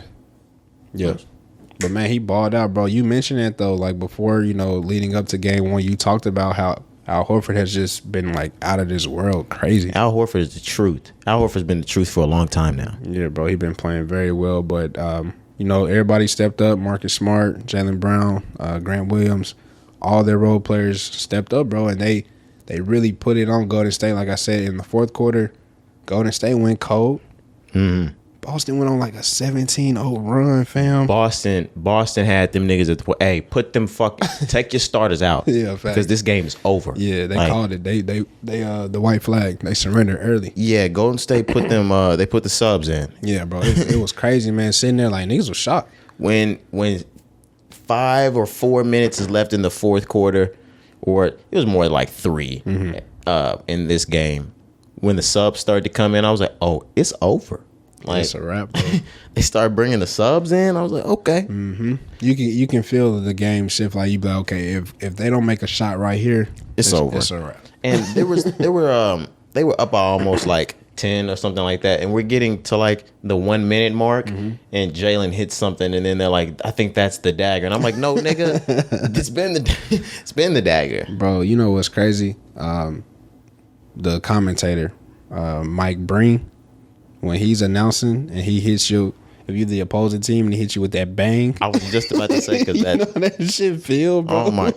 When you sitting there and you lose the bang, I'm like, oh my god, we're going home. That's when bro. you know it's a wrap. Especially if we're talking about in the finals or in the playoffs. Yeah, man. Game 7 type shit. Yeah, bro. If you get hit with a bang and it's fourth quarter with less than a minute, your team's going home. It's over, fam. You better hope. Yeah, shout out. You better hope it's not game 7 and you got a chance to, or you better hope it's not 3-1, 3 anything, and you got a chance to regroup because that bang is not. That bang hurt, bro. When you hear that, it's a wrap. You might as well turn the TV off. But hopefully he comes back. You know he wasn't out there game 1 because he caught COVID. Mike Breen, but I was gonna say he wasn't calling tonight. No. Now I'm thinking about it. But yeah, hopefully. Yeah. Because I'm not a big fan of what was Cleveland Cavaliers coach name before they got Golden State, right? He used to coach Golden State before they got Ty Lue. So I think you confusing. So it was a white guy that used to coach before Ty Lue, black. Or am I thinking about Mark Jackson? Thinking Mark Jackson. That's why I think. Okay, yeah. So my bad. That's why I said Warriors. Yeah. My fault. Yeah. Yeah. I don't want to hear Mark Jackson. No, Mark Jackson is that nigga. Yeah, he cool. I don't really want to hear Mark Jackson. They needed another piece with them. But Mark Jackson, mama, there goes that man. We need that. But you know who would have pissed me off just enough for that night? Bring me Chris Webber. Like, imagine Chris Webber calling the NBA Finals. Niggas would be so mad. Would be pissed. The ratings would go down. Like, niggas would be pissed, bro. What is it about Chris Webber that turns social media into a fucking frenzy when he commentates? They hate him. Bro, they still just ain't got over the fact that he tried to call a timeout when he didn't have it. Niggas hate him for that shit, bro. No, real shit. Niggas hate him, bro. He'll say anything on the court, like, and they'll be like, Chris Webber, shut the fuck up. You are literally the worst commentator of all time. But sometimes you will catch Chris Webber just saying some of the dumbest shit ever. Man. For sure. What about Reggie Miller? I fuck with Reggie when he be commentating. I like Reggie. Yeah, I like Reggie. He got a good cast. It'd be him. Jalen, is Jalen there with Reggie? Jalen Rose? Yeah. Nah, Jalen Rose don't do in-game commentary. Okay. It'd be Stan Van Gundy, Reggie Miller, and somebody else. But I like their crew. Is Reggie might be with Chris sometimes, right? Maybe. Yeah, I can't even make like during the regular season, but Reggie gets on for the playoffs. Chris Webber, don't get on for the playoffs. Chris Webber not even on like the main. He on like NBA TV these days. I think he not on like ESPN or TNT. I'm not keeping up. I just I thought I'd bring Chris Webber into this. No, that shit funny because niggas be trashing him, bro. Is it because of the Michigan thing? Shit. That's the only thing I can really think of because you can't say bro don't know what he talking about. He was a star in the league. There'll be times though that they'll trash him. He goes the way we deep dive rap. You should not do that during a game. Like, right, okay. You should commentate what's going on actively in the game. You'll find himself, he'll be like, and that's why he has 3 kittens. And we'll be like, Chris Webber, shut the fuck up. Like, what are you talking about? Is this nigga crazy? Bro, he said that's why he got 3 kittens. Oh my God. Ooh, that shit hurt me, bro. Nah, it'll be shit like that. But, all this for LeBron hitting $1 billion, man. Right. Going on into the NBA Finals and shit. Right, but game 2. I'm doubling the fuck down. Okay. Golden State is definitely winning tonight. Like, after what happened there, unless... All right, let me just get what I need to say out first. After what happened there, they would never let that shit happen again. Especially not in the Bay like that. Mm-hmm. If it does happen again, clear indication that you are looking at a better team. And that it's over. Yes. If they go up 2-0, if they smack them twice at home, you call it a day. It's a wrap. You call it a day. It's a wrap. But yeah, go ahead. My bad with you. No, I'm just saying, like, if what I expect is for champions to have regrouped and say, hey, it's time to play like fucking champions. They go out there and they win, and then they go back to Boston 1-1. But, yeah, just like you said, if Boston takes this tonight, it's a clear indication, number one, that they are the better team, mm-hmm. and that You kiss this. Like, you stick a fork in that motherfucker. Yeah, man, I got Golden State, though, as well, going 1-1 back to Boston for Game 3. Yeah, they're not having it. Yeah. What we're talking about, the stick a fork in it, they ain't going for that shit. Nah, bro. They are not going for that. I'd be shocked. You were about to watch Clay and Steph do a number at home tonight. Like, do a number. Yeah, they're going to leave. I want to be wrong because I want to see Jason and the squad do that. But they're going to leave dumbfounded faces on these niggas tonight because they were like, this nigga did not do this on a, what was it, Friday night, Thursday night? It was Thursday night. Yeah. Mm-hmm. They're going to be a little shocked. It's not going to be like game 1. Okay. We will see. All right, man. Are we ready to get into news? Yeah. Jack Harlow has a KFC meal coming out.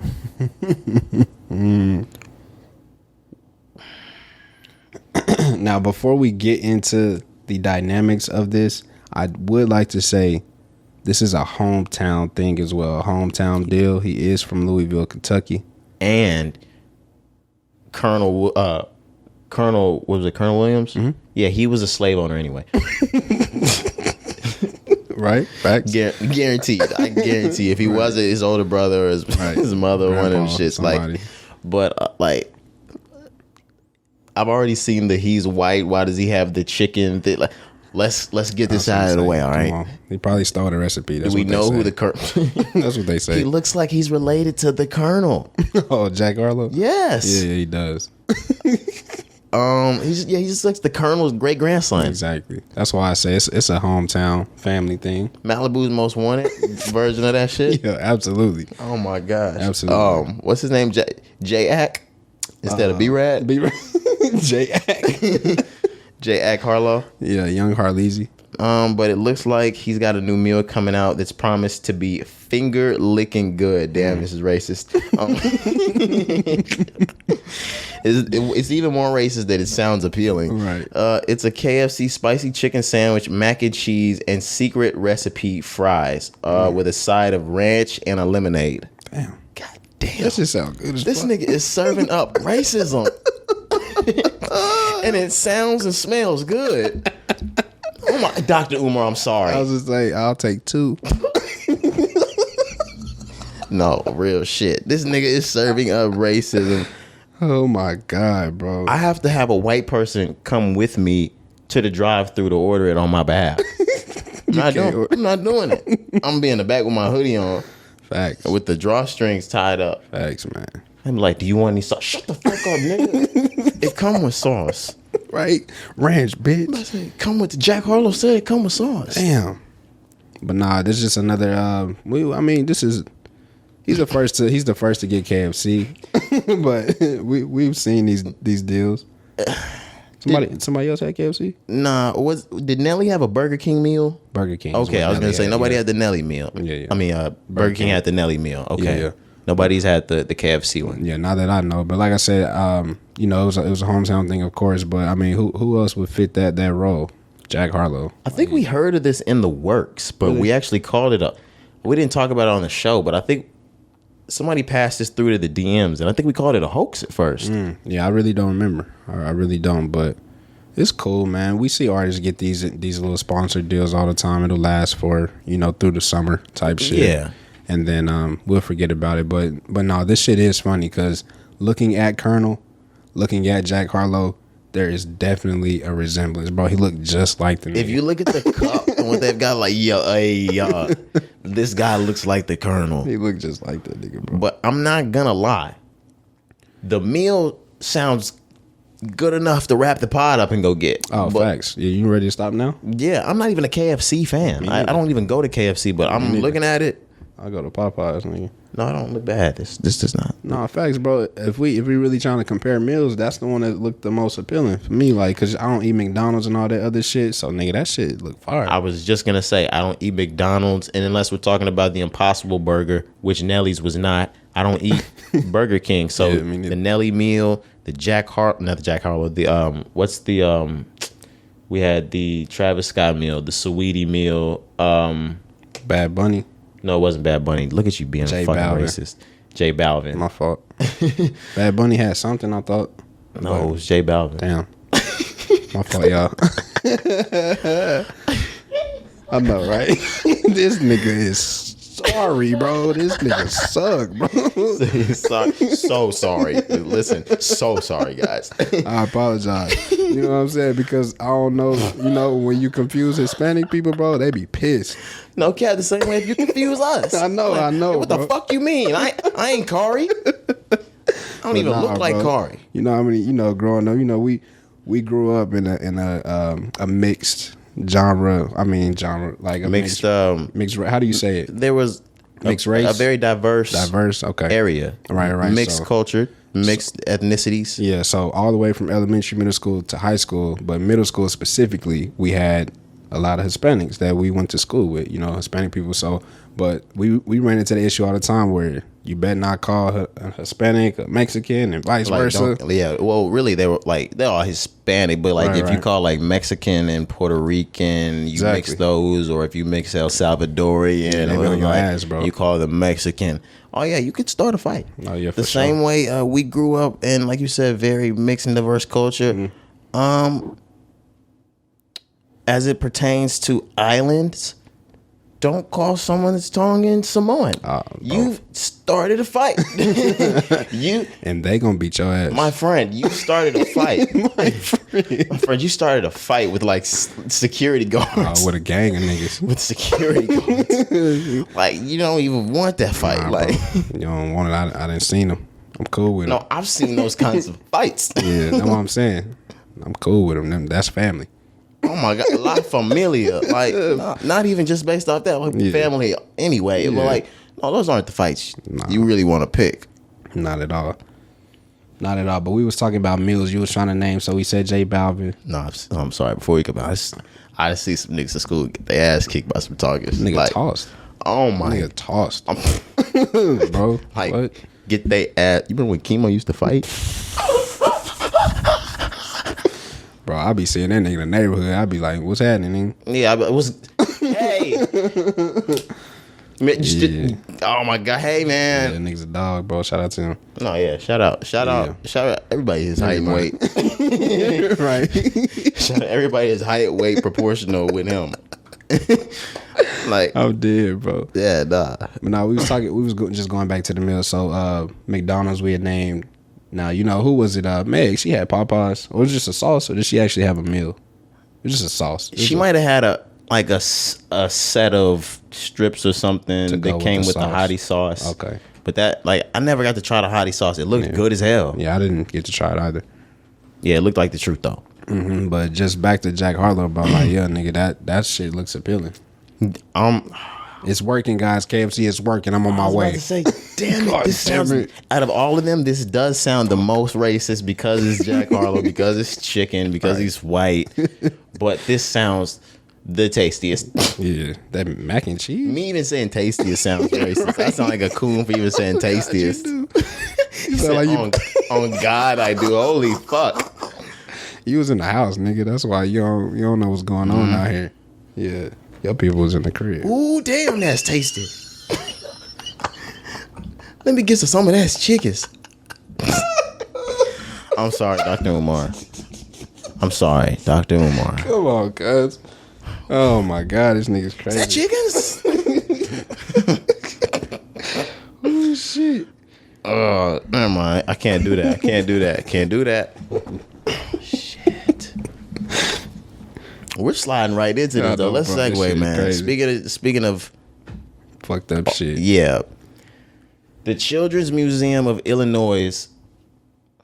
I'll never put another S on that. I just happen to be reading this. I don't pronounce Illinois like that. I know how to pronounce Illinois pod. I was gonna say they was gonna get on your ass for that too. I'm sorry for the Illinois listeners. Yeah. I didn't mean to do that. I'm just reading this off of our list right now, and I just read it verbatim. But the Children's Museum of Illinois had a Juneteenth memorial salad that they were, I guess, giving out to their not only their customers but their employees or something like that. Mm-hmm. It was a Juneteenth watermelon salad. Yo, that is fucking That is fucking atrocious. That is dastardly. Hold on, fam. Say it again, bro. A Juneteenth. Just don't even sound right. A Juneteenth watermelon salad. Bro, how do you know what? What is a watermelon salad? Bro, exactly. That's why I was just gonna ask. Like, bro, that shit is not even real. What the fuck is a watermelon salad? Come on, bro. All right. Yo. That shit crazy to bitch. Niggas just made a fucking Cobb salad and threw some watermelon chunks in it. They did issue an apology, correct? They did. And it's actually we had it wrong. It's in Indianapolis. So my apologies. Not Illinois. My apologies. Yeah. Indianapolis. I was wrong either way. Right, but that makes it even worse now. It's better though, because if Illinois was fucking up like that's what I'm saying. Like, that's an issue. Yeah, that's what I'm saying. Like, I expect it from Indiana. That's the point I was trying to make. Yeah. But they did issue an apology. Let me pull it up. It says in a statement, the museum stated, as a museum, we apologize and acknowledge the negative impact that stereotypes have on the communities of color. The salad has been removed from the menu. How the fuck did it get up? And how did you deem the watermelon salad as the Juneteenth salad? God, bro. Now, you brought up a good point that I wanna go more into now that we're talking about it. But pause. But after this will be my first time trying a watermelon salad. I ain't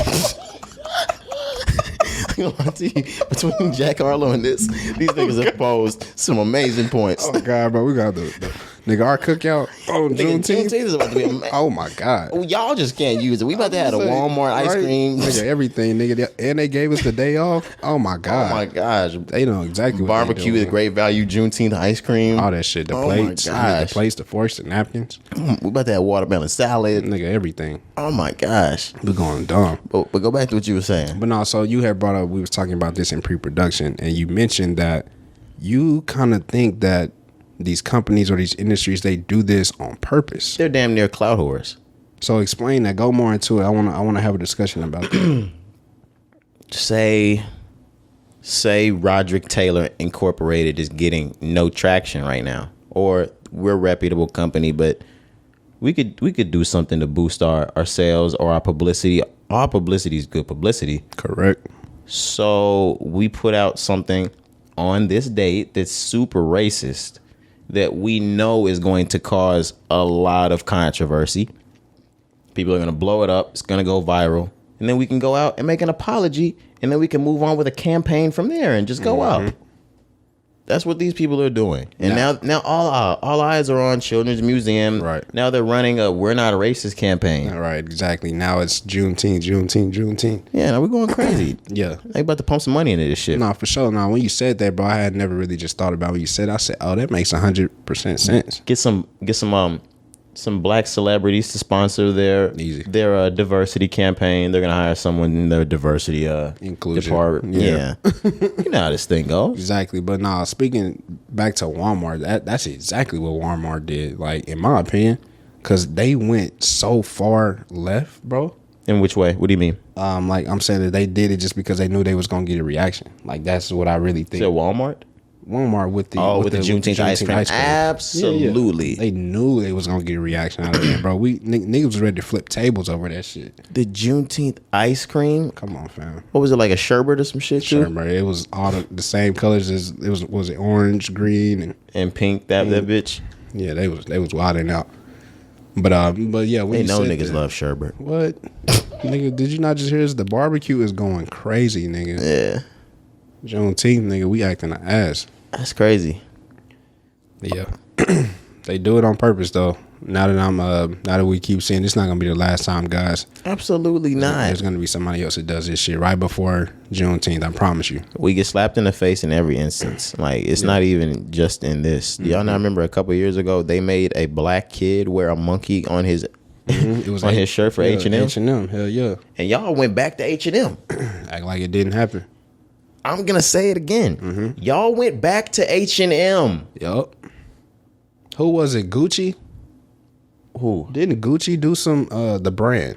Didn't they do like some racist ass shit too? Yeah. Well, Gucci, between Gucci, Louis, like all of those, they've all dropped nooses in some form or fashion as a scarf or as this or as that. Shit crazy. I forgot what it was. They modeled like one of those. They modeled like the black woman in like it's basically like slave clothing. Yeah. I'm gonna have to look it up, but it's coming back to me. But yeah, bro, this shit happens all the time, and we just let it. You know, we uproar for 10 minutes, and then niggas right back giving them the same cash. It's crazy, bro.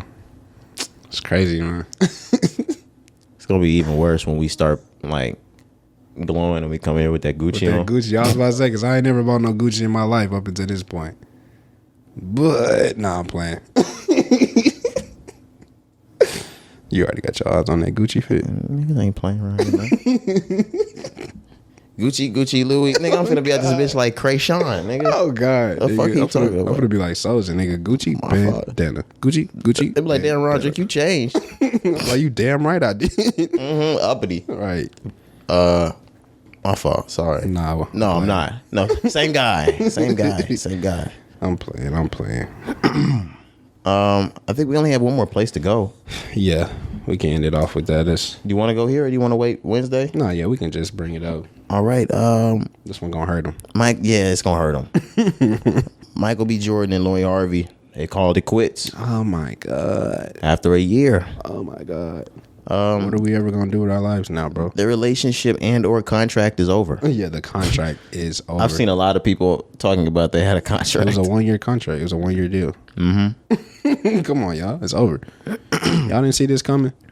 I forgot what it was that was in it for Michael B. Jordan that they were saying. But they were saying Lori Harvey, they were like, you're gonna make me look more wholesome. Because the stigma for him was that he don't like black women. He doesn't like black women. That's what they were saying. Yep, they were like, you've taken away the stigma that I don't like black women. Mm-hmm. They were like, you've taken away the stigma that I'm out here. Right. I mean, they've kind of both reversed. I was just about to say it worked out for both of them. It did work out, bro. It did work out, but there are remnants of both from both. Tell me.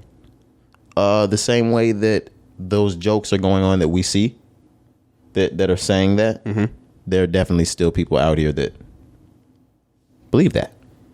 Believe what? Or that like still think that. That both sides. Okay, of course.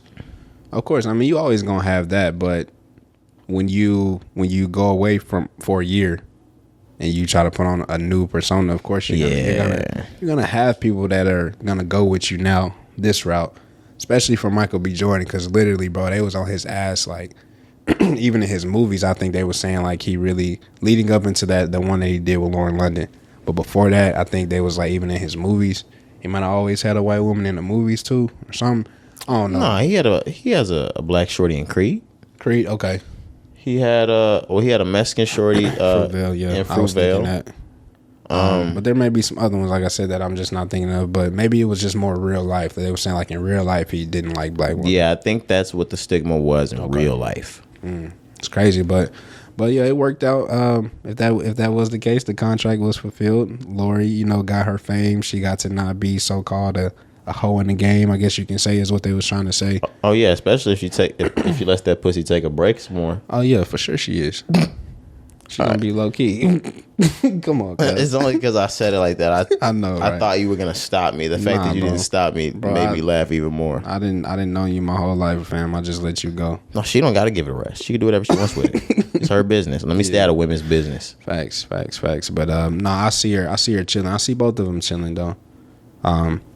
I wonder what happened, man. If it, outside of contract, let's just be real now. I wonder what happened, because they said the reports where they were both upset. And the reports that I saw was that he wanted to be serious. And he wanted to like marry her? He wanted to be like for real serious, and that was not what she wanted. Now that's alleged. I can confirm that. We can come back on Wednesday with a little bit more. Yeah. But from what I read, was that he wanted this to be very serious. And that is not what she wanted at this time. It's because she's young, bro. Yeah. Yep. Because she's young. She got so much more of her life to live. You feel me? You are damn Skippy. I'm right on it. I know. Hey, who are we to judge? But nah, that was it, bro. I didn't really have nothing else to discuss. Did you have anything before you wanted to wrap it up? I don't, man. Let me get to the songs of the week.